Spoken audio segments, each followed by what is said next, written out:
Oh iya iya. Halo guys, gimana kabar? By the way, bagus nggak ya sinyalnya? Komen dong biar tahu suaranya gua masuk nggak? Teman-teman di situ bisa lihat nggak?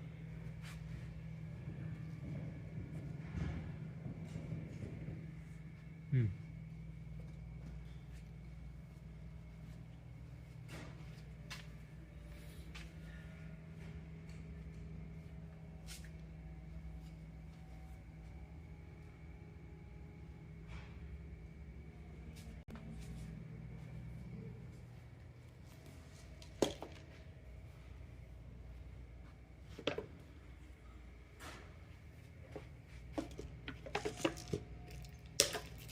Jadi gue baru tahu ya yang tadi eh, yang kemarin ya berarti kemarin siang atau kok tadi malam ya kita mendarat kapan ya? Suara gue masuk nggak sih ini? Gue nggak bisa baca komen loh.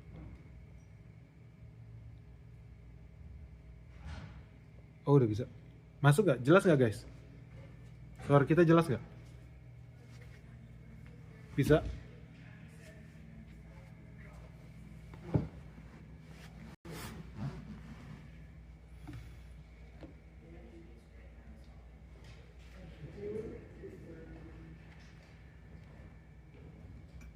Bentar ya guys ya, ini kita lagi coba metode baru.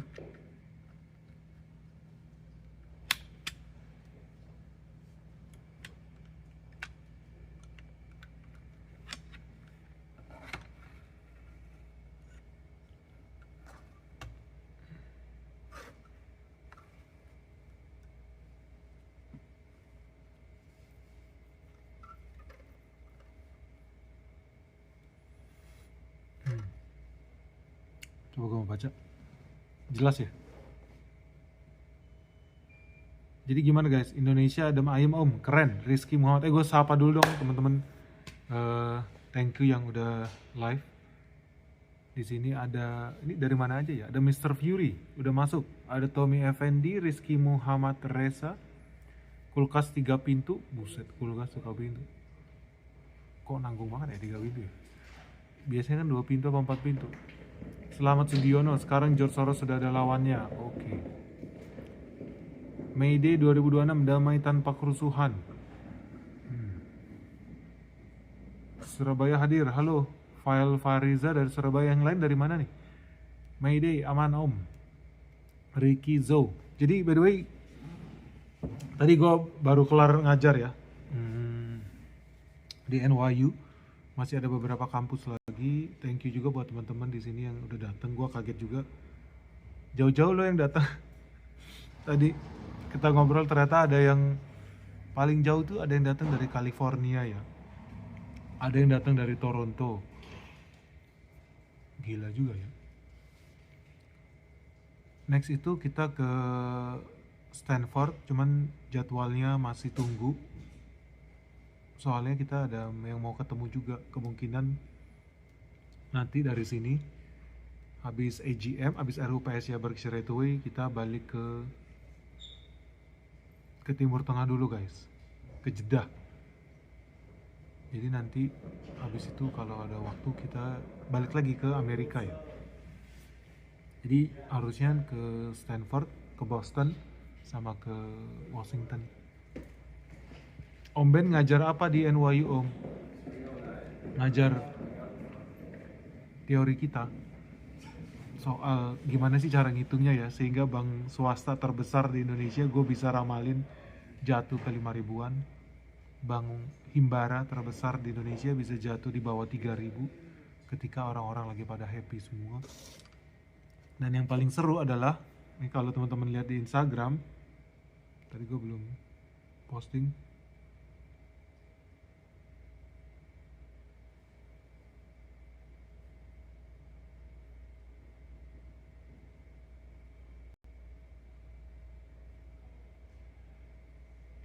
Ya, ada yang tahu nggak nama emitennya apa nih? Ini dulu hater kita paling banyak guys, ini yang paling sadis sampai neror. Kalau BCA, BRI, Sampurna, Unilever tuh nggak ada apa-apanya lah. Itu haters cap kaki 5 lah ya. Tapi kalau yang ini waktu itu gue pernah ramalin sahamnya jatuh ke 3.000 guys. Orang-orang lagi euforia. Waktu itu pas kita bikin videonya harga sahamnya naik terus. Dari 6.000, 7.000, 8.000, 9.000 gitu. Naik terus. Tapi gue bilang enggak. Gue yakin bakal jatuh ke 3.000 sahamnya. Sebetulnya pakai metode yang sama juga.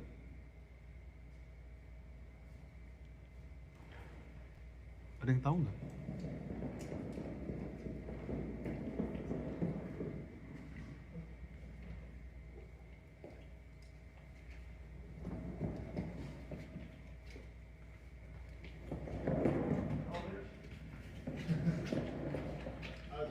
Kalau ada yang tahu, ini ya, cek ya. Kalau ada yang tahu, dapat hadiah spesial guys. Ini kita mau giveaway nih. Jadi selama 3 hari ke depan ya teman-teman, kita giveaway terus. Langsung giveaway hadiah original ya dari Berkshire Hathaway, dari Warren Buffett nih.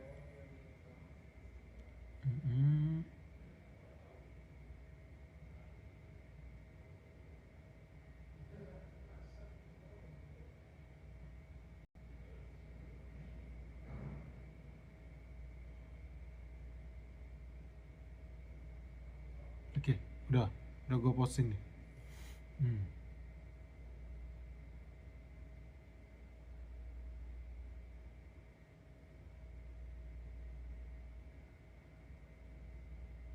Tuh, siapa tahu teman-teman ada yang tahu.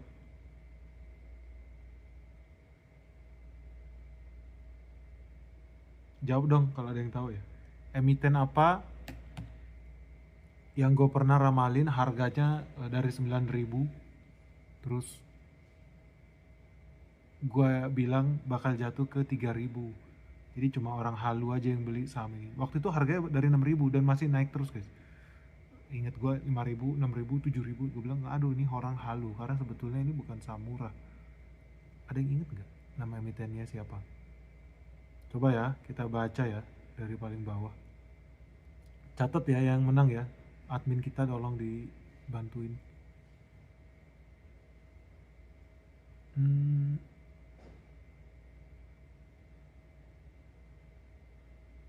Kita ada hadiah spesial nih.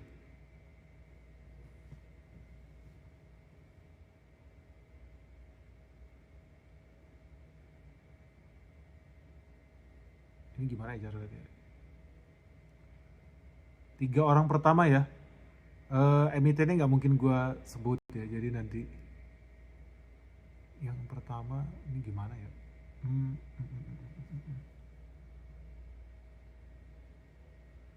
Coba ya, gue cari. Ada yang tahu nggak? Barusan kita post di Instagram. Bukan perusahaan rokok ya, by the way. Kalau perusahaan rokok itu gue udah ramalin dari tahun berapa ya? Perusahaan rokok itu dari tahun 2019, 2020 deh seingat gue. Iya 2019, 2020. Perusahaan rokok itu seingat gue waktu harganya 3.200. Iya ya, 3.000-an ya. Itu harusnya harganya jatuh di bawah 900 ya, ternyata jatuh sampai 700. Iya. Ini udah lama banget loh tuh, coba kita lihat ya.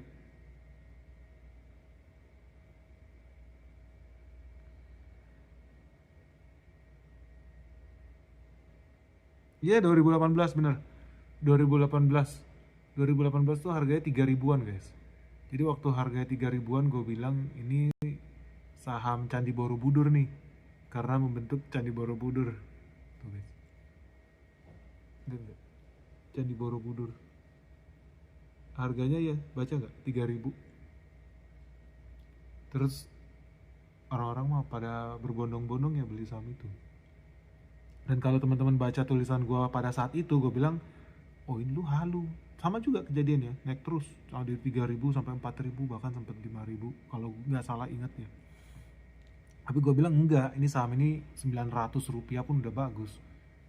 Tapi orang nggak percaya juga bro. Akibatnya apa? Tahun 2020 2019 itu banyak orang yang stres ya, bahkan ada yang masuk rumah sakit jiwa karena dia beli di pucuk, dia beli di harga, ada yang gue ketemu orang bapaknya stres, dia beli di harga 3.700, naik lagi ke 4.200, dia beli lagi, naik lagi sampai di atas 4.000, sampai sempet 5.000 deh. Gue nggak terlalu ngikutin ya, jadi 3.800 sampai 4.000-an, karena naik terus euforia. Terus gue bilang enggak, ini harganya 900, ini 900 pun belum tentu gue mau beli. Iya udahlah, akhirnya ternyata hancur guys. Jadi lu bisa bayangin ya, ini orang udah sampai jual gudang, dia punya gudang. Salah satu pemain garmen ya terbesar di Jawa Tengah, dia jual semuanya, beli saham rokok, punah bro. Lu turun berapa persen ya? Lu bayangin ya, kalau beli dari 3.500 turun ke 900 perak, itu lu turun berapa persen? Eh, Berarti cuma tersisa mungkin 20% kali. Tapi udah lama lah kita nggak bahas soal itu. Suara gue kecil apa gede sih suaranya?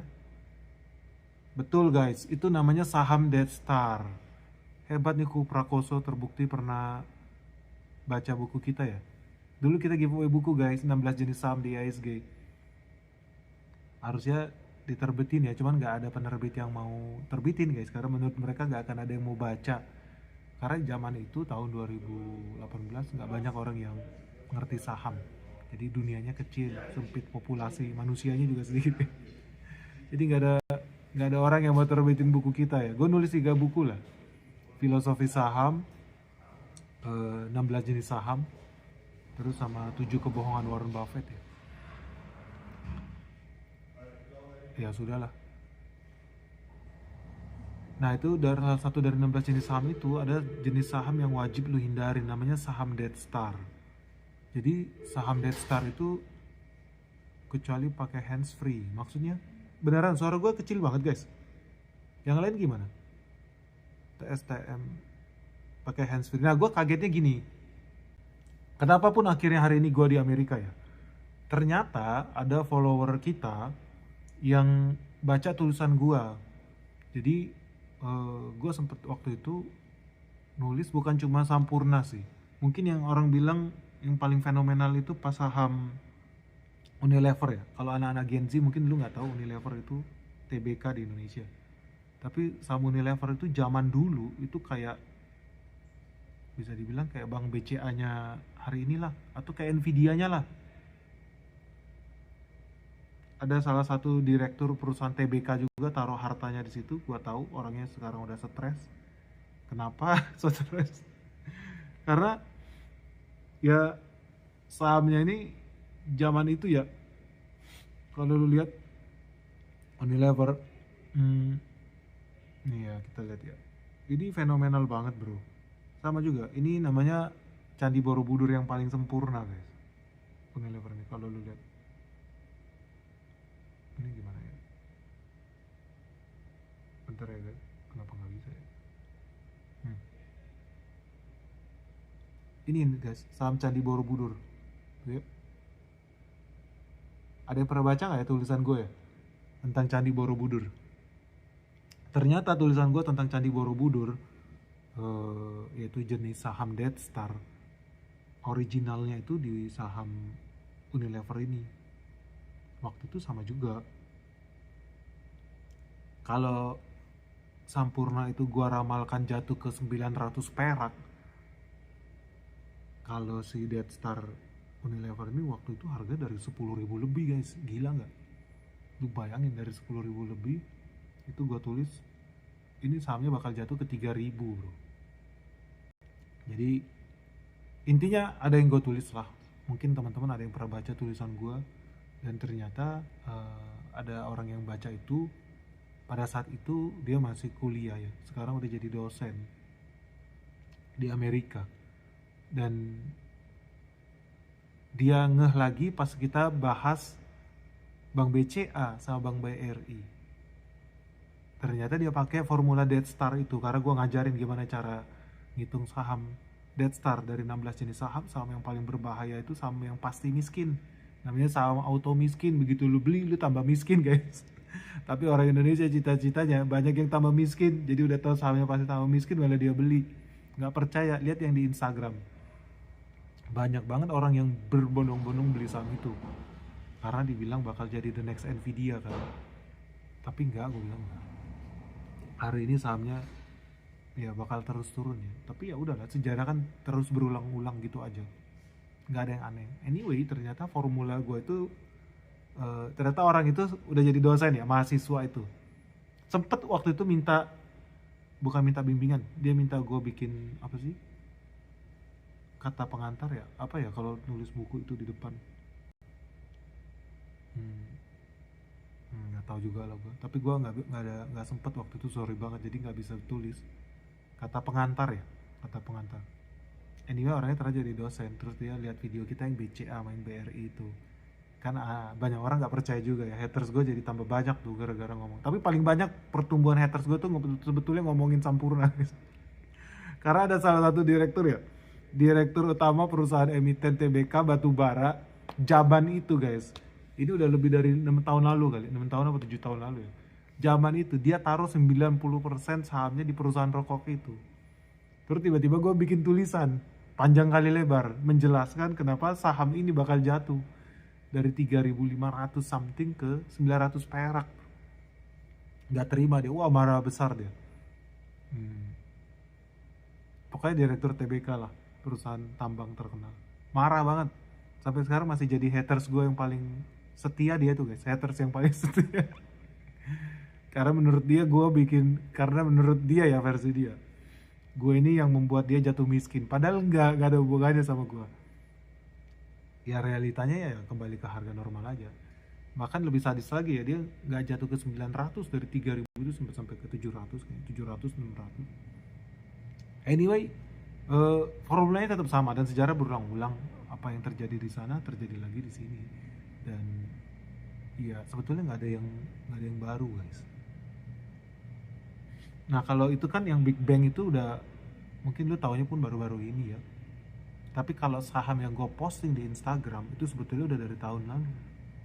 Nah yang bener jawabannya siapa ya? Coba ya kita baca sama-sama ya, biar tidak ada dusta di antara kita. Yang jawaban yang benar dan pertama kali posting, Limhan, jawaban lu benar Limhan, tapi lu bukan yang pertama. Yang pertama adalah siapa ya?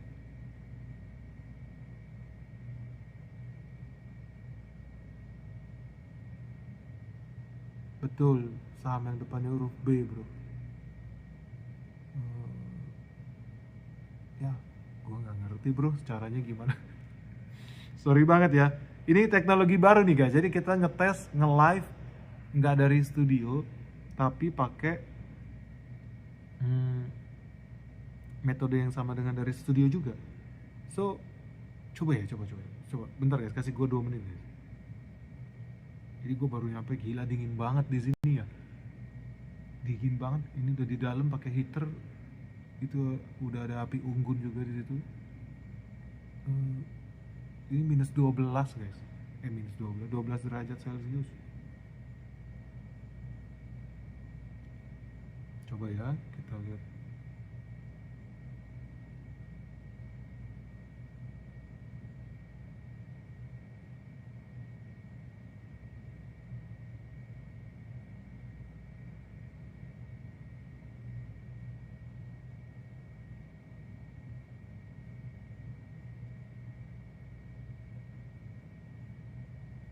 Ini guys, gue lagi coba nih guys, jadi bisa lihat gue sendiri tuh, gue lagi bisa lihat gue sendiri ya, canggih banget ya. Gue baru tahu lo bisa begini. Anyway, ternyata tulisan kita itu, orang itu jadi dosen, dia lihat video kita yang soal Bank BRI sama Bank BCA, terus dia coba, kok si Benik bisa-bisanya bilang ini saham bakal jatuh di bawah 3.000 ya, atau misalkan BCA di bawah 5.500. Dia buka-buka lagi buku lama kita, buku jadul kita ya, terus dia pakai tuh yang formula saham Dead Star, dia pakai. Oh ternyata kalau lu ngerti, lu pakai saham Dead Star, gue itu terlalu baik guys, percayalah. Gue bilang jatuh di bawah 3.000 itu gue terlalu baik. 5.500 terlalu baik guys. Kalau lu tahu hitungan yang sesungguhnya, lu bakal panik massal kali. Lu bakal panik selling udah pasti. Nah, gara-gara itu kita diundang bro. Om Ben ajarin dong sini sama orang-orang bule yang di sini biar mereka agak update soal gimana cara ngitung perusahaan-perusahaan berkembang di negara berkembang ya, TBK di negara berkembang. Karena kalau lu pakai teori-teorinya si Benjamin Graham segala macam itu banyak yang nggak bisa diaplikasikan di dunia sahamnya negara berkembang. Jadi ternyata kalau lu aplikasikan itu di Malaysia masih nyambung bro. Bursa efek Thailand, Vietnam masih nyambung. Nah sekarang kan trennya bakal geser ke situ, investasi ke negara-negara berkembang. Kayaknya yang paling awal itu, ya ampun guys, susah banget ya. Kayaknya yang paling awal itu nanti kita sort aja.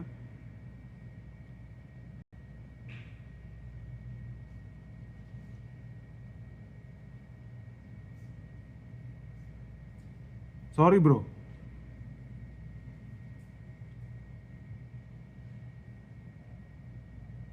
Scarfnya motif sarung. Motif sarung.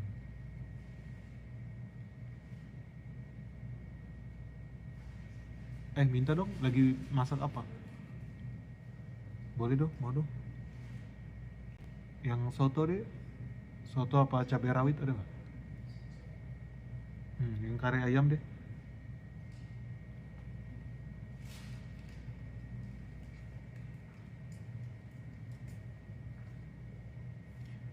Anyway, karena ternyata gue telat buka YouTube jadi nggak kedetek ya. Tapi banyak jawaban kalian yang bener loh by the way. Oke, sorry. Banyak jawaban kalian yang bener guys. Nah besok kayaknya sekarang kita uji sistem dulu ya. Sorry banget ya. Jadi besok kita bakal giveaway biar lebih gampang nanti dibantuin sama admin buat catet. Ada begitu banyak hal yang di Berkshire Hathaway AGM ya, RUPS-nya mereka itu kita bakal bagi-bagi hadiah langsung dari AGM-nya mereka. Jadi gue tuh dapet jatah sebetulnya. Kita dapat beberapa menarik lah dari Nebraska Furniture Mart itu yang kalau lu tahu Mrs. B itu kalau lu tahu sejarahnya Warren Buffett ya, Warren Buffett pernah investasi di sebuah perusahaan furniture. Perusahaan furniture itu yang bikin Mrs. B, orang suka bilangnya Miss B. Nyonya B. Tapi ternyata Warren Buffett sempat kena tipu di situ. Karena ternyata ada persaingan antara emaknya sama anaknya lah. Intinya pewaris sama ahli waris tuh nggak sinkron, akhirnya malah berantem di situ pewaris sama ahli warisnya. Anyway, Warren Buffett udah terlanjur invest di sana karena dia melihat Nyonya B ini, Mrs. B ini itu fighter guys. Bahasa Inggrisnya patah-patah, tapi dia niat banget, namanya juga imigran, pindah dari negara miskin masuk ke Amerika Serikat, mau nggak mau harus berjuang, fighter, dagang furniture. Dia tidur sehari itu cuma 5 jam guys, Mrs. B itu. Dan cita-citanya Mrs. B itu punya toko yang buka 24 jam karena dia nggak mau istirahat. Ngapain istirahat gitu kalau bisa cetak uang terus. Hardcore lah, itu yang disukai sama si Warren Buffett. Makanya dia kemudian memutuskan buat investasi di perusahaan furniture itu. Nah, kita itu dapat besok itu harusnya meeting tuh sama CEO-nya NFM Nebraska. Satu lagi itu yang menarik itu Duracell ya, karena itu salah satu portofolionya Warren Buffett juga di bidang baterai, harusnya kita ketemu juga. Terus Dairy Queen itu ada mau kasih goodies, bisa kita giveaway. Sayangnya goodiesnya itu namanya juga perusahaan es krim, nggak bisa gua bawa ke Indonesia ya. Jadi yang masuk akal nanti kita bagi-bagi hadiah yang dalam bentuk benda yang padat lah, sama buku-buku di situ ada buku-buku yang diterbitin cuman di Berkshire Hathaway, itu kita bakal giveaway. Kita bakal giveaway merchandise juga, merchandise-nya Berkshire Hathaway buat teman-teman di sini yang penggemar berat dunia investasi gitu ya. pantengin ya, besok dari jam 8 pagi kita bakal giveaway terus. Sama yang paling penting itu, lu mau nanya apa? Jadi khusus buat teman-teman di sini yang udah gabung di secret level, lu bisa tulis tanyanya apa pas lagi RUPS, nanti gue yang nanyain guys. Jadi di RUPS itu pertanyaan lu bakal gue tanyain sama CEO-nya Berkshire Hathaway. Kenapa yang tahun ini gue datang ya? Karena kebetulan jadwalnya cocok aja sih, kita diundang, ya udah kita datang. Terus yang kedua, gue pengen tahu visi misi yang baru si Greg Abel ini ya, si Abe ini sepertinya jomplang banget, beda banget sama Warren Buffett. Yang pertama, dia tuh hands on banget, dia alirannya bahkan mungkin cenderung micromanage ya, investasi. Bukan, kalau Warren Buffett itu pasif guys, jadi dia taruh duit terus angkat tangan gitu, angkat tangan ya dia liatin, kadang-kadang kasih nasihat, udah itu aja kayak penasehat. Tapi dia nggak mau involve micromanage, nggak mau dia bantuin hiring, rapihin bisnis proses, dia nggak mau. Gue beberapa kali tahu ya, kayak Charlie Munger itu, karena gue ada investasi di perusahaannya Charlie Munger yang di Indonesia itu. Dia tuh hands on loh, Charlie Munger itu termasuk yang hands on. At least waktu di Coca-Cola tuh beberapa kali Coca-Cola mau akuisisi beberapa perusahaan termasuk emiten yang ada di Indonesia itu, Charlie Munger itu terlibat di situ guys. Nah, kalau Warren Buffett enggak, dia hands off, betul-betul pasif investor. Nah, Abe ternyata lebih hardcore dibandingkan Charlie Munger. Bahkan perusahaan nih, misalkan ada perusahaan yang mau hire level manager aja, mau hire level manager atau supervisor, si Abe itu padahal kan pemegang saham ya, dia cuma pemegang saham, dia sampai rela turun ke bawah bantuin gimana proses hiring yang benar, gimana interview pegawainya, dia sampai turun ke situ. Jadi micromanage banget, itu yang beda. Jadi dia hands on. Terus yang kedua, dia aktif, dia bukan passive investor. Nah yang ketiga nih, bedanya dia sama Warren Buffett itu, kalau lu lihat ya, Warren Buffett itu kan anti invest di teknologi sebetulnya, bukan keputusan dia buat beli saham Apple, enggak. Tapi kalau si Abe itu kebalikannya, dia malah kayaknya seneng banget untuk investasi di luar hal yang nggak umum ya, perusahaan satelit, perusahaan radar, teknologi fintech. Kalau lu tahu, Warren Buffett ada beli bank digital terbesar di Amerika Selatan, itu bukan keputusan Warren Buffett juga. Warren Buffett mana ada percaya sama digitalan. Termasuk Warren Buffett ada investasi di perusahaan yang bergerak di bidang cryptocurrency, blockchain, itu juga bukan keputusan dia. Jadi unik nih, Greg Abel ini unik banget, Abe. Nah, manusia yang beda banget sama Warren Buffett akhirnya tahun ini resmi bakal jadi pemimpinnya Berkshire Hathaway guys. So menurut gue nih, dan kita bakal banget sering lihat dia ya, umurnya kan panjang-panjang ya kalau investment manager ya. So karena Greg Abel hari ini umurnya sekitar 60-an, mungkin Abe masih bersama kita selama 30 tahun ke depan gitu loh guys. Jadi kalau lu mau lihat akan seperti apa Berkshire Hathaway dalam 30 tahun ke depan, ya hari inilah momennya. Karena di situ kita bisa lihat nih gaya kepemimpinannya. Ya namanya juga gua kalau invest, gue selalu bilang ya, lu kalau investasi itu lu usahakan ikut RUPS-nya. Nah kebetulan ini ganti CEO baru, ya udahlah kita datang, kita lihat apakah masih menarik dengan posisi cash yang sebesar itu, bisa bergeraknya kayak apa mereka. Mereka udah memperkaya banyak orang di Jepang by the way, ketika Berkshire Hathaway itu investasi di banyak perusahaan trading companies yang ada di Jepang, ya Itochu lah, Marubeni lah, yang sejenis perusahaan-perusahaan begitulah, perusahaan trading. Gak menarik om, udah ketinggian. Tentang Apple, kan banyak key position yang pensiun, apa nggak pengaruh ke depannya? Coba kita jawab dulu ya pertanyaan. Oh kamu tahu ya, kamu cuan juga ya dari sahamnya Charlie Munger di Indonesia ya, si Faisal Fahrizal. Iya. Gue cuannya nggak banyak tuh, gue kalau nggak salah 300% ya.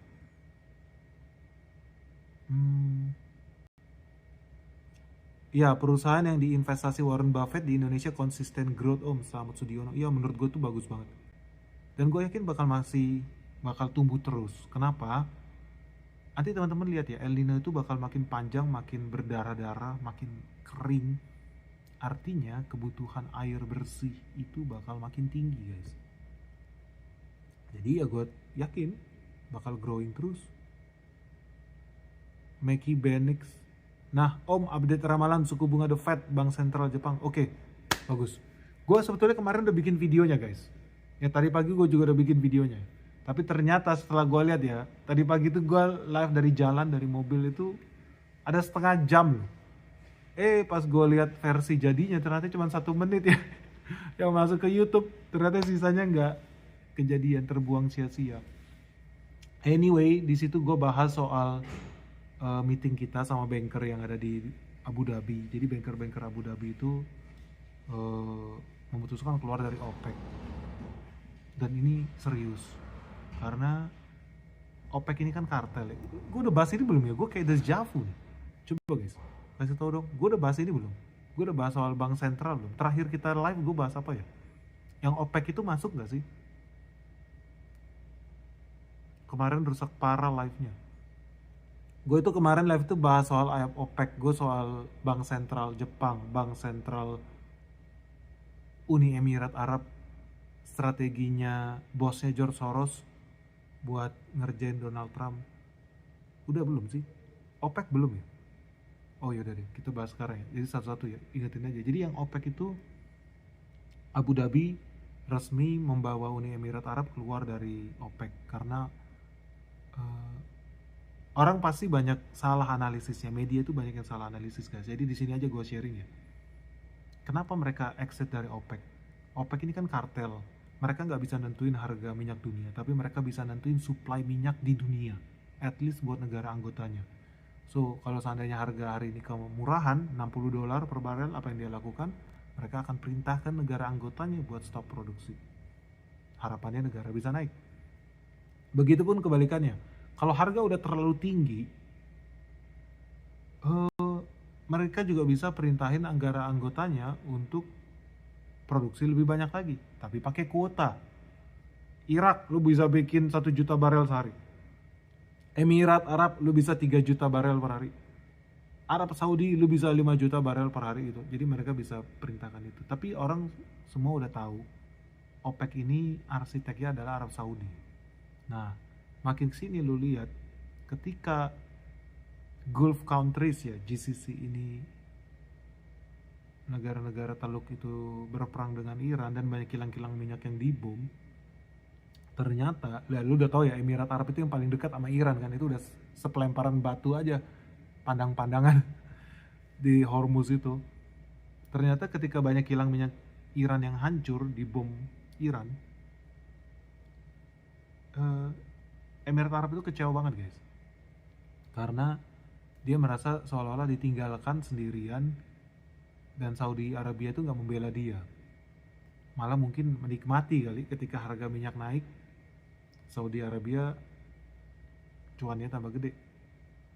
So itu sebetulnya ya, ketika dia keluar dari OPEC, dan Abu Dhabi, Dubai, Emirat Arab ini adalah produsen terbesar ya, dia top 3, kadang-kadang juara 3, kadang-kadang juara 4, tapi anyway dia top 3 lah di OPEC dengan produksi terbanyak. Dan dia merasa tidak dibantu, tidak ditolong. Dan sekarang ketika harga minyak naik tinggi, dia juga nggak bisa jualan dengan bebas karena dia dikasih kuota, dan yang ngasih kuota adalah Arab Saudi.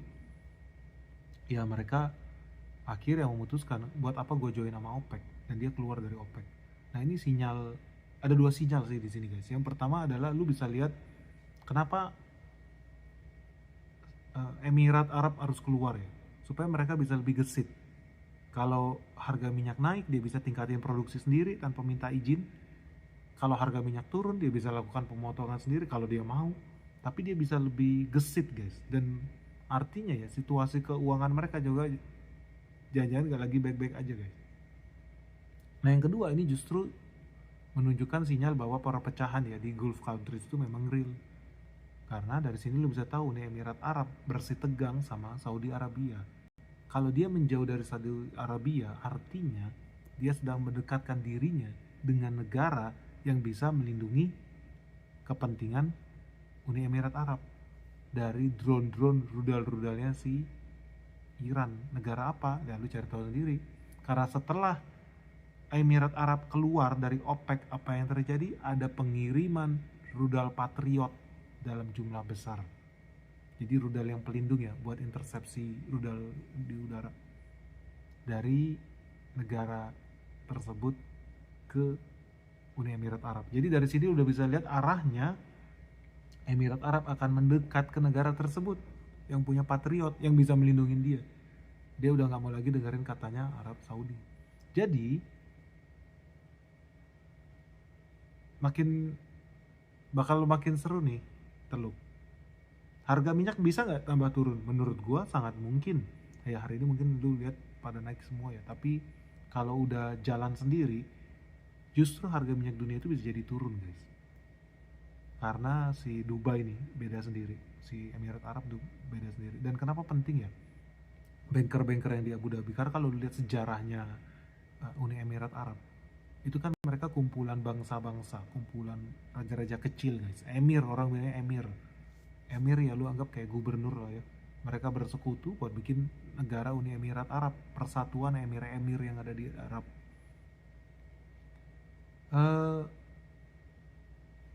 Makanya di rolling guys. Pemimpin tertinggi kalau kayak di Malaysia itu, raja Malaysia itu di rolling. Ada yang dari Kelantan lah, nanti tahun depan pindah lagi lah dari sini lah, pokoknya di rolling lah. Di negara bagian itu masing-masing punya raja-raja kecil, itu di rolling. Mereka bakal jadi raja tiap beberapa tahun sekali di rolling. Begitupun di Emirat Arab. Nah, sebelum ada Uni Emirat Arab, ada emir sendiri namanya Abu Dhabi. Abu Dhabi inilah sebetulnya yang join OPEC duluan guys. Jadi dia join OPEC duluan. Dan ini kenapa penting ya? Kita itu kalau lu mungkin kalau bisnis investasi ke Dubai ya, tapi kalau lu bicara soal minyak, ngobrolnya sama banker dari Abu Dhabi. Karena Abu Dhabi yang join sama OPEC duluan. Baru setelahnya Abu Dhabi itu join ke Uni Emirat Arab. Menjadi salah satu dari negara bagian lah, salah satu dari emir. Menyatukan dirinya under Emirat Arab. So, sebetulnya Emirat Arab nggak pengen juga join OPEC, cuman gara-gara si Abu Dhabi join OPEC, akibatnya Uni Emirat Arab jadi join OPEC guys. Nah dari sini lu bisa lihat Dubai udah mulai mandiri ya, tapi tetap bisa mempengaruhi stok minyak. Bisa karena apa? Gini, kenapa mereka sakit hati? Ini banyak ya media di Indonesia mungkin nggak update, dan gue yakin pun nggak tahu juga. Lu tahu kapasitas produksi Uni Emirat Arab itu 5 juta barel per hari, kapasitas produksi dia. Tapi hari ini mereka itu cuma bisa produksi sekitar 3,4 juta barel per hari. Jadi way beyond their capacity guys. Kenapa mereka cuma bisa 3,4 juta barel per hari? Karena di kuota sama Arab Saudi. Kesel dong lu. Buat apa gue punya kilang minyak segitu banyak, gue mampu produksi 5 juta barel, tapi Arab Saudi bilangnya gue cuma boleh produksi 3,4 juta barel. Komplain mereka, marah mereka. Apa yang dia lakukan? Dia protes ke ketuanya OPEC ya, Arab Saudi ya. Apa yang dibilang Arab Saudi? Lu gak mikir lu, Emir, lu tuh mikir dikit. Kuota lu tuh gue naikin. Tahun lalu kuota lu tuh cuma 3,1 juta barel. 3,1 juta barel. Tahun ini lu bisa produksi 3,4 juta barel. Artinya ada naik 300 ribu. Artinya lu jadi manusia, lu bersyukur. Jadi lu bayangin, sebel banget mereka.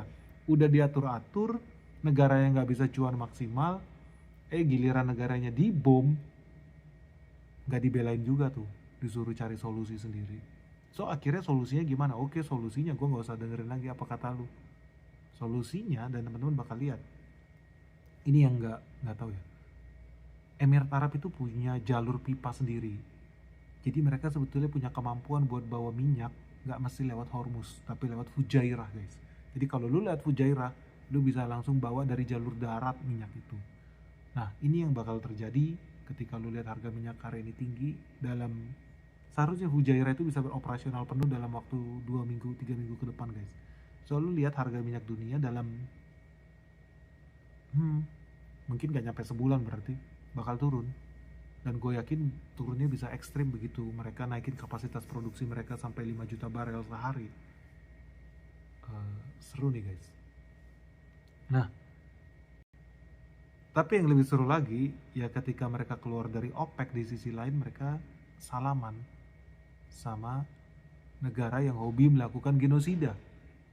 Untungnya mereka jadi dapat rudal Patriot skala besar.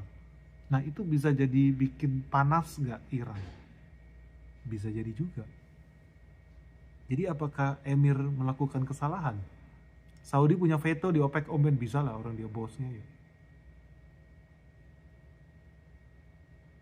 Jadi Emir keluar dari OPEC itu adalah bentuk pengkhianatan guys, itu bentuk serangan terhadap Arab Saudi. Tapi lu harus pikir, kenapa Emirat Arab berani melawan Arab Saudi? Negara Arab yang lain biasanya nggak berani guys, kecuali Iran ya.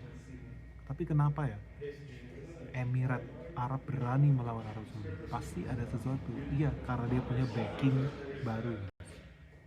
Dan backingnya lebih powerful dibanding Arab Saudi. Backing di Timur Tengah. Kalau dilihat dari member OPEC terjadi sekarang, US jadi bosnya OPEC atau OPEC yang jadi bosnya US, Ben? US lah bosnya bosnya dunia ini guys. Nah yang seru setelah dia keluar dari OPEC guys, nah ini hubungannya ya sama suku bunga, sama The Fed. Teman-teman tahu dalam 2 bulan ke depan bakal ada meeting antara The Fed, IMF, World Bank, Scott Bessent, Menteri Keuangan Amerika Serikat, sama Gubernur Bank Sentralnya Uni Emirat Arab guys. Mereka mau melakukan yang namanya currency swap. Jadi mereka mau membantu pumping US dollar. Ini meeting besar nih. Nah ini juga ada hubungannya sama strateginya bosnya George Soros ya. Jadi kalau kemarin-kemarin kan lu tahu Donald Trump pengen banget sikat si Jerome Powell ya, karena Jerome Powell gak mau nurunin suku bunga. Tapi entah kenapa Jerome Powell ini banyak aja akalnya sampai kemudian dia harus dikriminalisasi supaya dia turun. Tapi ternyata Jerome Powell bertahan guys. So Jerome Powell tetap bertahan, dia nggak mau turun. Dia dikriminalisasi. Apa yang dilakukan sama Jerome Powell and the gang sama bosnya George Soros? Ya namanya juga negara demokrasi. Lu tinggal bayar partai-partai aja buat gangguin kandidatnya Donald Trump, Kevin Wirtz. Apa yang terjadi? Kevin Wirtz mau jadi bos di bank sentral, lu harus interview dulu bro sama anggota DPR. Apa yang terjadi? Dia diserang hancur-hancuran habis-habisan sama anggota DPR Amerika Serikat. Namanya anggota DPR, anggota partai kan hobinya makan sogok kan, tinggal itu doang. Lu dealnya apa? Kalau enggak lu enggak dibantu lah. So ternyata dealnya adalah Jerome Powell dilepasin dari kriminalisasi. Jadi Jerome Powell dilepasin dari kriminalisasi, nggak usah digugat, cabut gugatan lu terhadap Jerome Powell. Habis itu apa? Dia bakal mengizinkan Kevin Wirtz mencalonkan diri, bukan jadi ketua depan, mencalonkan diri. Jadi di baru bakal calon aja udah dikerjain habis-habisan. Sekarang trade off nih, lobby politik. Oke, lu cabut gugatan terhadap Jerome Powell, Kevin Wirtz akan diizinkan mencalonkan diri. Gila ya. Akhirnya apa yang dilakukan oleh Donald Trump? Dicabut kriminalisasinya. Gak digugat nih si Jerome Powell. Tapi lu tahu gak? Ini kenapa penting nih? Ini kenapa penting guys? Gue yakin Jerome Powell bakal ngeprank Donald Trump. Gue yakin banget. Jadi dia udah lihat dia menang nih 1 langkah. Apa yang dilakukan ketika menang 1 langkah? Dia langsung minta 2 atau 3 langkah. Jadi dikasih hati minta jantung.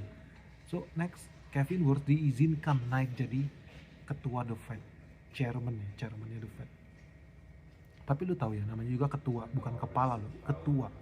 Ketua artinya kolektif, kolegial. Ketika lu ambil keputusan, lu harus tanya sama anggota dewan yang lain, anggota dewan bank sentral yang lain, yang isinya apa? Gubernur bank sentral dari negara-negara bagian yang ada di Amerika Serikat. Ternyata nih, menurut gua yang dilakukan adalah gugatan kriminalisasi diturunkan, Jerome Powell pura-pura mundur, Kevin Wirtz dikasih lewat, naik jadi chairman. Apa yang terjadi? Next bakal ditaruh orangnya George Soros juga, bosnya George Soros di situ buat mengganggu pengambilan keputusan di bank sentral. So ada kemungkinan si Jerome Powell itu pura-pura mundur padahal nggak mundur. Jadi dia bakal tetap menjadi gubernur bank sentral dari perwakilan negara bagian. Nah ini yang seru, ini yang pasti bisa gangguin agendanya Donald Trump. Karena Kevin Wirtz dikasih izin jadi ketua, tapi ternyata Jerome Powell jadi anggotanya guys, anggota Dewan Bank Sentral di situ. Yang tiap pengambilan keputusan dia bisa veto juga bro. Jadi bakal di prank, gue yakin banget bakal di prank habis-habisan si Donald Trump. Nah tinggal deal politiknya gimana supaya jadi lebih smooth ya. Seru nih. Ini Jerome Powell ini nyalinya tinggi banget ya. Jadi udah tau lah ya dia backingnya siapa ya. Berani banget dia ngelawan jaksa agung, ngelawan presiden Amerika Serikat. Ya lu udah tahu ya, jadi level backingnya, maksud gue bosnya si Jerome Powell itu ya lebih berkuasa dibanding presiden Amerika Serikat guys. Itu pelajaran moralnya. Makanya gak usah heran ya Donald Trump harus cari cara lah ya, kepala di kaki, kaki di kepala, supaya dia bisa tetap menang. Kalau nggak dia bisa collapse. Jadi next stepnya nih, gimana caranya dia bisa tetap menang. Mau nggak mau dia harus kumpulin negara-negara ini ya. Yang pertama dan yang paling penting sih dia harus mengurangi dedolarisasi guys. Arus dedolarisasi itu real, itu nyata. Jadi teman-teman bakal lihat banyak gubernur bank sentral di semua negara, gue yakin Jerman. Ini di belakang layar ya, mereka udah meeting ya sama banker-banker di Abu Dhabi. Jadi gubernur bank sentral di Jepang, Kanada, Inggris itu ternyata udah meeting gimana caranya mempertahankan dolar guys. So mereka udah sepakat nih, ini kayak kartel juga memang, bank ini banyak kartelnya juga. Mereka udah sepakat gak bakal nurunin suku bunga. Jadi mereka sepakat tidak akan nurunin suku bunga, mereka akan ikut katanya The Fed. Padahal kalau lu pikir ya, The Fed itu juga berusaha ngasih argumentasi yang tidak logis nih buat teman-teman. Ini gue mau share. The Fed bilang harusnya The Fed itu naikin suku bunga. Donald Trump pengen suku bunga turun, The Fed pengennya suku bunga dinaikin. Alasannya The Fed apa? Inflasi. Betul, kalau terjadi inflasi lu naikin suku bunga, lu bisa tarik duit nih dari masyarakat balik ke perbankan, tidak beredar di masyarakat, jadi inflasi bisa turun. Tapi satu yang salah dan menurut gua false flag lah, jebakannya The Fed ya. Kalau lu lihat sekali lagi, kalau lu lihat struktur inflasi yang terjadi di Amerika Serikat, semua pada naik mahal. Gua kaget ngeliat kemarin Starbucks satu cangkir $9 guys, gila nggak lu? Satu cangkir Starbucks itu $9 dan itu udah naik terus. Itu apa sih drivernya? Apa yang bikin mahal? Harga minyak bumi naik tinggi, bukan karena demand-nya berlimpah-limpah.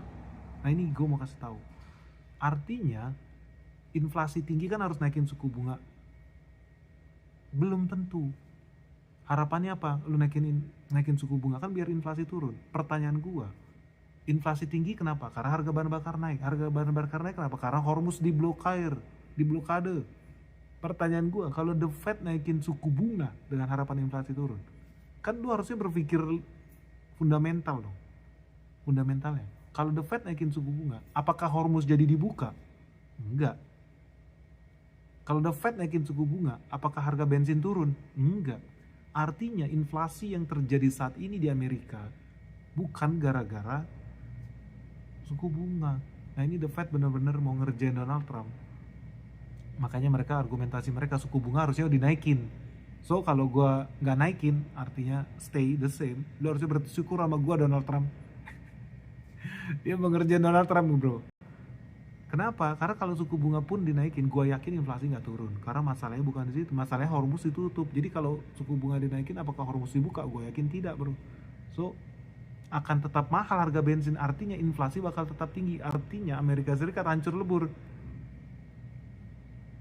suku bunganya tinggi, inflasinya juga ikut tinggi. Kan absurd. Ya karena memang nggak menjawab solusinya.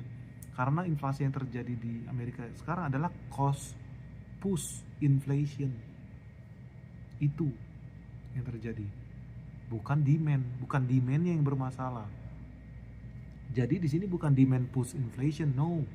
Ini adalah cost push inflation yang ketika suku bunga dinaikin, apakah komponen biayanya jadi turun? Tidak. Enggak, karena nggak ada masalah di demand. Lu bisa naikin suku bunga buat ngurangin inflasi dengan catatan ya tadi demandnya kebanyakan nih, orang semua pada banyak pegang duit, berlomba-lomba mengejar barang dan jasa yang sama yang jumlahnya terbatas. Inflasi dong, iya, karena supply lebih gede daripada demand. Tapi sekarang masalahnya supply itu tidak lebih besar daripada demand, masalahnya ada di supply gitu. Dan kalau lu naikin suku bunga, justru malah lu bakal hancurin ekonominya Amerika Serikat. Ini seru ya, seru nih, permainan tingkat tinggi nih guys. Nyambung gak lu? Video om dulu banget pernah bilang soal supply chain issue ya. Lu by the way, lu nyambung gak sih dengan yang gue obrolin tadi bro? Kenapa argumentasi The Fed itu hoax, ngibul bahkan.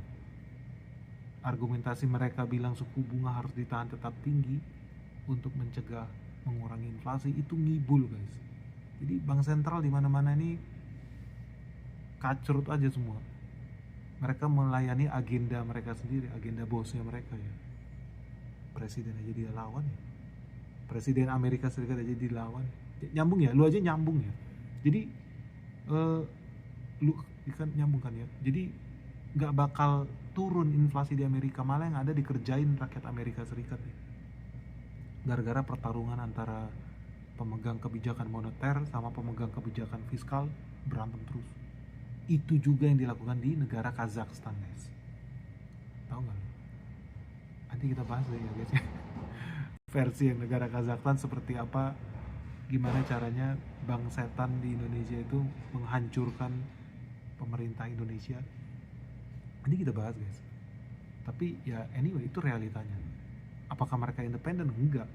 Apakah dari sini lu bisa lihat bank sentral tuh nggak ada yang independen. Bank sentral hanya melayani kepentingan majikannya, bukan kepentingan bangsa, negara nggak peduli, nggak ada urusan.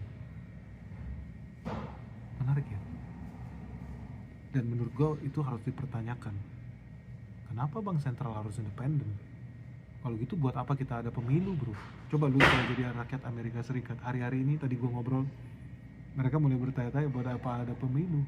Kalau pemerintah yang lu pilih dengan suara lu nggak bisa nyetir negaranya sendiri, gila nggak? Negaranya disetir, justru namanya negara kan butuh duit ya. Ternyata malah disetir sama orang yang tidak dicoblos. Lu bayangin, orang yang tidak dicoblos sama ratusan juta penduduk, yang tidak pegang hak suara, katanya negara demokratis, malah orang yang tidak dicoblos yang bisa mengendalikan ekonomi negara ya, supaya oligarki bisa tetap di posisinya. Bener tuh Brian, ngeri gak sih guys kalau lu pikir ya? Tapi lu jangan heran kenapa Indonesia begitu ya, karena freedom and demokrasi itu harga mati katanya guys. Padahal freedom and demokrasi itu menguntungkan oligarki aja. Pantas dari dulu Amerika gaming ID, pantas dari dulu Amerika disetting jadi kapitalisme yang freedom, biar nggak bisa disetir sama pemerintahnya sendiri. Iya betul, ngeri aja sih. Jadi kalau makin kesini lu lihat dunia ini makin ajaib guys, seru. Ada pertanyaan lain nggak sebelum kita berpisah? Nanti kita ketemu lagi mungkin jam 8 kalau nggak salah jam 10 ya, jam 10 malam atau jam 9 malam ya. Nanti pantangin terus ya di channel Benix, kita bakal giveaway terus sampai 3 hari ke depan. Om Ben, gubernur Bank Setan di Indonesia didesak mundur, bagus lah. Bener apa hoax tuh? Moga-moga bukan cuma PHP tuh. Karena Indonesia suka demokrasi ya, dikit-dikit dibilang indeks demokrasi Indonesia. Apa iya berguna buat Indonesia? Nanti pertanyaannya apa aja Pak Ben untuk giveaway? Pertanyaannya seru lah. Pertanyaannya yang sering kita bahas. SRBI naik saat Pak Purbaya mau turunin uang ke rakyat. WK ya. Teman-teman ada yang sadar nggak? SRBI ini depositonya Bank Sentral. Kalau lu kan nabung misalkan di Bank Himbara gitu kan. Bank itu juga kalau bingung ngucurin duitnya kemana ya, nyalurin ke kredit di bawah, mereka ada cara cepat guys. Mereka nabung di Bank Sentral guys. Ibaratnya begitu. Nabung di SRBI. Nah kalau SRBI ini bunganya naik terus, ini nih bahaya ya. Kalau deposito di bank sentral itu ibaratnya nih, deposito di bank sentral bunganya naik terus, lu jadi banker, lu jadi tambah males ngucurin kredit di bawah, iya dong. Lu mendingan nabung di bank sentral. Makin banyak tabungan di bank sentral, menurut lu kabar baik atau kabar buruk guys buat Indonesia? Tahu nggak lu? Kalau makin banyak bank-bank di Indonesia yang pemalas, hobinya nabung di bank sentral, artinya duit tidak ngucur ke bawah loh. Itu bahaya loh. Makanya lu jangan mau dijebak sama media-media di Indonesia pada bilang BI diintervensi. Apalah maksudnya? Lindungi BI. Apa maksudnya itu coba? Giliran nanti inflasi tinggi disalahin pemerintah. Giliran dolar melemah disalahin pemerintah. Bukan gua buzzer si Prabowo ya, kagak mungkin lah. Prabowo mana sanggup bayar gua bro. George Soros aja nggak sanggup bayar gua, apalagi Prabowo. Duitnya lebih sedikit dibanding George Soros. Tapi gue ngomong faktanya aja, giliran nanti inflasi tinggi, harga barang tak terbeli, minta naik gaji, nyalain pemerintah, demo di istana. Nggak mikir mereka. Yang punya kebijakan moneter itu bank sentral mas bro. Yang punya kewajiban melindungi rupiah itu bank sentral mas bro, kalau lu paham ya. Tapi ya sudahlah, namanya juga negara demokrasi Indonesia. Duitnya kering di masyarakat. Bener om, BI diintervensi asing. Oke guys, gue dari tadi belum sempet makan, gak kejar, mundar mandir. Hari ini berarti kita udah terbang berapa kali ya? 1, 2, 3. Dari Timur Tengah ke New York, dari New York kita ke Minneapolis kita ke ini di mana? Oh di Omaha. Di sini kita mungkin 2 hari atau 3 hari. Abis itu kita terbang lagi ke Stanford. Kita mau ke Boston. Buat teman-teman di sini yang ada di Boston, nanti kita bakal live dari situ. Materinya sama ya. Jadi kalau lu udah nonton, lu udah datengin acara kita yang di NYU, lu nggak usah datang lagi ke Boston. Sama materinya, jadi nggak usah guys, buang-buang duit lu aja, udah cukup, karena sama persis. Kalau lu nggak sempet dapet, nanti kita ke Washington juga, jadi lu bisa lihat juga. Sampai ketemu ya buat teman-teman yang di sana. Anyway, thank you nih sama Pak Robert nih, ini member big guys. Nggak mau masuk kamera nggak? Boleh buat gue, lumayan dapat mie guys, thank you ya. Rupanya ada member big, tinggalnya nggak jauh dari sini, cuman sekitar, nama kotanya apa pak?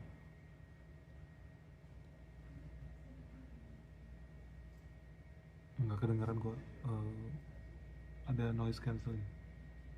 Cuma sekitar 2 jam dari sini. Thank you banget, kita di full service Pak Robert. Nanti kita ketemu lagi guys, baterainya udah bagus ya, intinya agak kedengeran lah ya suara gue ya. Promosi versi bahasa Indonesia om di share ya.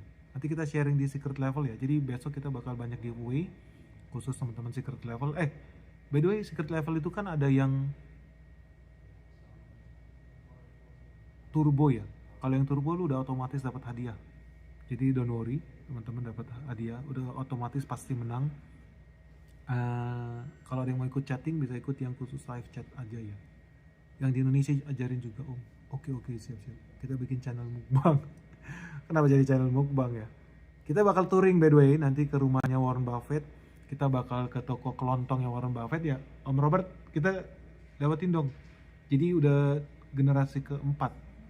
Jadi kakek buyutnya Warren Buffett itu buka toko kelontong guys, pinggir jalan.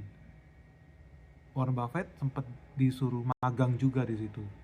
Dia sempat jualan di situ, kalau tahu di jualan Coca-Cola. Itu di situ ambil barangnya dari kakeknya, dia punya toko kelontong. Kalau bapaknya Warren Buffett anggota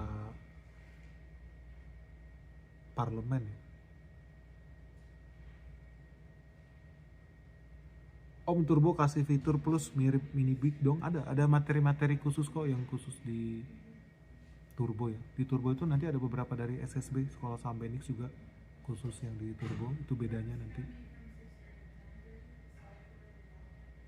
Sama yang ini nanti kita share deh. Jadi kita bakal touring ini ya, touring. Kita bakal giveaway buku juga, Filosofi Saham. Kalau teman-teman ada yang mau, kemarin ada penerbit yang katanya mau nerbitin buku kita, dia bilang, kata dia syaratnya minimal laku 1000 eksemplar pak, biar nggak rugi biaya cetaknya, katanya begitu bro. Jadi nanti bakal dibikinin sampelnya, itu kita bagi-bagi aja deh buat teman-teman yang kita giveaway. Di Kalbar ada demo turunkan harga pokok Limhan. Rusuh nggak kalau yang di Kalbar? Om, gaya Greg Abel mirip Lynch kah om? Menurut gua nggak. Menurut gua gaya Greg Abel itu lebih mirip, dia invest dulu sih di sahamnya, abis itu dia micromanage. Kalau Peter Lynch nggak, beda. Peter Lynch nggak ada micromanage, tapi investigatif abis iya. By the way, tempat yang gua lagi tinggal ini, hello bro, how are you? Now we already booked the schedule ahead ya. Yeah. Oh, you gotta talk with him then.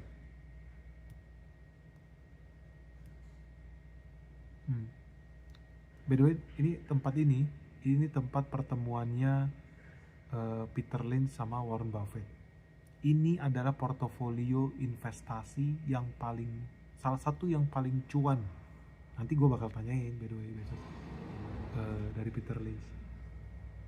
Di tempat ini guys. Jadi Peter Lynch itu sempat ditelepon sama Warren Buffett, ya kaget. Hah? Warren Buffett yang itu, yang Berkshire Hathaway, nggak percaya dia pas ditelepon sama Warren Buffett. Akhirnya mereka ketemu. Kenapa? Karena ternyata Warren Buffett main ke portofolionya Peter Lynch. Ini tempatnya nih guys.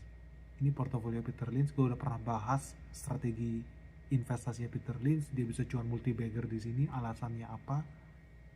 Nanti kita bikin video khusus ya. Nanti kita share buat teman-teman. Kita udah bawa meteran juga guys. Karena waktu Peter Lynch mau invest di sini, yang dia lakukan bukan baca laporan keuangan. Dia beli meteran. Literally meteran. Tahu nggak lo nama emitennya apa?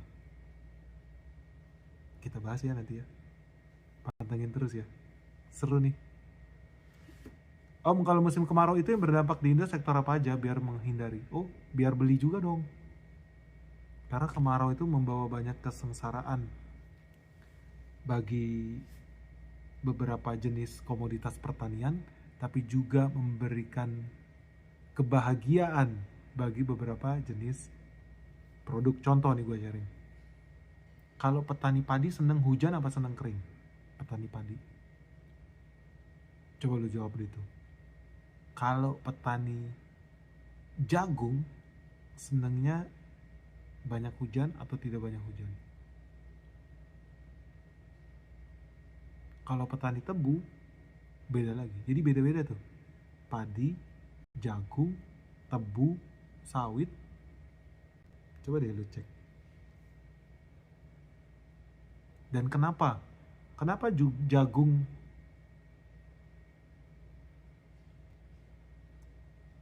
nggak suka hujan?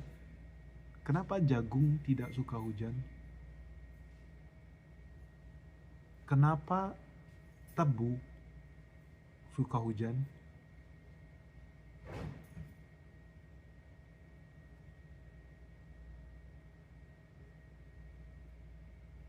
Kenapa padi suka hujan? Jadi tergantung juga ya komoditinya ya.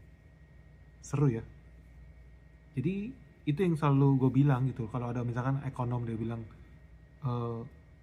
yang kemarin ya, kayak gue pernah bilang dulu, dia pada bilang, wah nggak bener nih Indonesia merusak lingkungan, Indonesia harusnya nggak buka CPO. CPO itu nggak bagus buat lingkungan. Masa depan itu adalah apa ya, kemarin tuh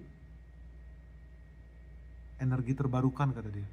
Jadi Indonesia itu harusnya hidup dari solar panel, hidupnya dari tenaga angin. Pertanyaan gue, lu beli nggak saham solar panel? Berani nggak lu beli saham solar panel? Lu literally taruh duit lu nggak di situ? Kalau nggak, gue jadi ragu gitu. Ya kayak gue lah misalkan ya, gue bilang saham edamame, menurut gue bagus, gue udah datang, gue lihat, gue beli sahamnya, kita review, kita taruh di YouTube. Kalau gue bilang bagus, gue pasti beli sahamnya guys. Atau kalau gue bilang yang ini tidak bagus, ya gue tidak beli sahamnya. Jadi betul-betul literally lu ya ngomong bukan cuma teoritis, tapi ya lu praktekin. Masalahnya ekonomi itu apakah mereka mempraktekkan apa yang mereka katakan? Gua rasa tidak. Makanya bisa ngomong ngaco aja. Ada-ada aja tuh kayak Cendol 5 ons tuh bilang Indonesia dirugikan dengan perjanjian ATR, kata si Cendol.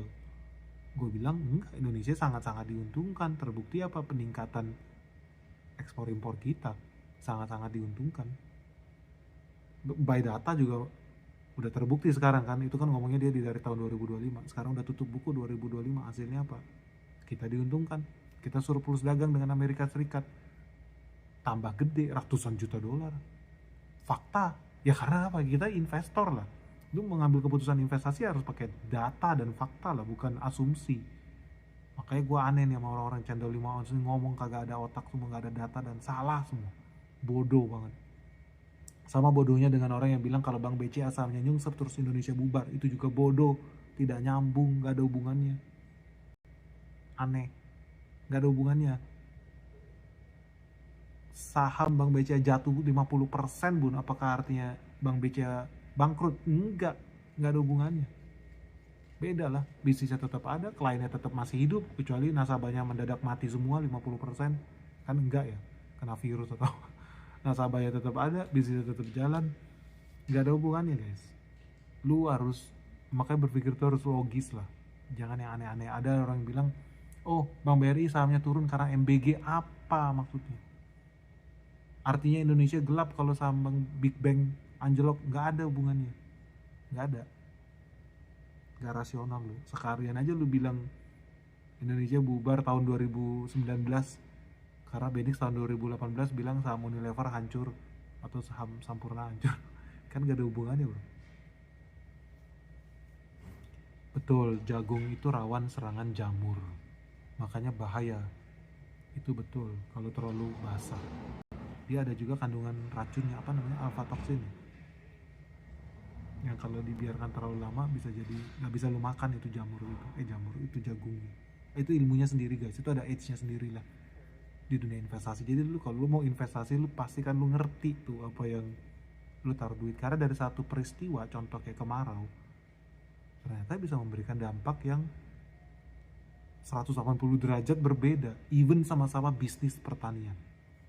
Belum turunannya, traktornya, bisnis bannya, bisnis spare partnya, bisnis alat beratnya. Seru ya dunia investasi. Oh, mereka mah bayaran udah fix, pemerintah mau belok kanan atau kiri tetap diserang. Ahmed Sudiono gitu ya. Nanti kita bikin video deh guys, setuju nggak? Mana yang lebih cuan ya, buka dapur MBG apa buka LSM? Terus jadi anjing peliharaan George Soros, mana yang lebih cuan guys? Coba suruh bikin mereka analisis, mana yang lebih cuan, bikin LSM apa bikin dapur MBG guys? Bikin LSM ternyata cuma ada hitungan gak nyampe 3 tahun bisa dapat duit 5 juta dolar bro, dari langit. Produknya nggak ada, servisnya nggak ada, apa dong kalau gitu? Ada nggak yang pernah orang bahas itu? Kan nggak ada ya. Pakai dong logikanya, undang orang-orang itu terus ditanya, iya MBG itu merusak Indonesia, MBG ini menguntungkan pihak tertentu, kata mereka begitu. Bukan gua pro MBG atau enggak, menurut gua pelaksanaannya juga banyak yang ngaco ya, kagak. Tapi pernah nggak sih orang yang podcast itu ahli-ahli itu nanya, what about you? Lu gimana? Lu ngambil duit dari luar itu emang gratisan? Kalau MBG makan bergizi gratis lu kata-katain misalkan. Terus orang buka dapur MBG nggak boleh cuan, nggak boleh profit. Terus mau dari mana biaya investasinya balik bikin dapur yang nggak bikin keracunan? Itu berarti kan harus steril, perlengkapannya harus bagus, harus sesuai standar mungkin makanan restoran yang sehat. Dia harus profit. Tapi pernah dia pikir juga nggak berapa sih BEP-nya, ROI-nya buka LSM pengkhianat bangsa itu? Coba lu hitung, coba ROI-nya seberapa sih? Jangan-jangan lebih untung. Terus manfaatnya apa? Iya nggak sih? Ada yang pernah nanya nggak tuh? BEP, break even point, bikin LSM pengkhianat bangsa itu berapa lama? Ada yang tahu nggak? Perlu nggak kita bikin videonya? Bang, saham metal kok lama kali laporan keuangannya, lama betul Bang Ben. Ya moga-moga ya bro ya. Gue lihat seharusnya bisa di harga berapa, udah tahu ya rencana kita turun sampai harga berapa ya. Semoga terwujud ya Mas Bro. Kita saksikan aja. So teman-teman nanti sampai ketemu ya.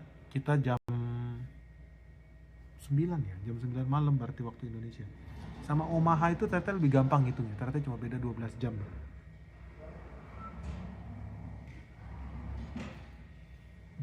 Dia nyecar MBG karena partainya belum kebagian kue George Soros bang. Virgian saya juga bisa bikin LSM sendiri. Ya. Kalau LSM buka SPPG gimana om? Double cuan dong. Dapat duit dari George Soros tuh, dapat duit dari negara ya. Kiri kanan dapat duit ya. Ini brilian juga nih idenya Joe Darwin nih. LSM buka SPPG. Ya. How. Semoga bisa 600 ya. Oke. Om, saham bla bla bla udah profit tuh. Oh, gua seneng banget. Itu sesuai perhitungan kita. Harusnya tahun ini profit. Tahu ya maksud kita lagi ngobrol apa ya? Perusahaan yang bertahun-tahun rugi. Tahun ini akhirnya profit. Good news. Dari kemarin kita average down, semoga dapat turun lagi. Om, pandangan Om soal GMO gimana? GMO itu hal yang tidak bisa dihindari guys. Apapun makanannya pasti ada GMO, kecuali nanam sendiri ya. Om bikin video hubungan El Nino Godzilla dengan kesehatan dong. Kita bikin yuk nanti yuk. Boleh nih. Menarik. Guys, ada ide apa lagi? Ada yang mau ditanyain sebelum kita bubar? Oh, sisa 1% baterai gua. Sorry guys, kita harus cas dulu ya supaya bisa live nanti malam. Pantengin terus.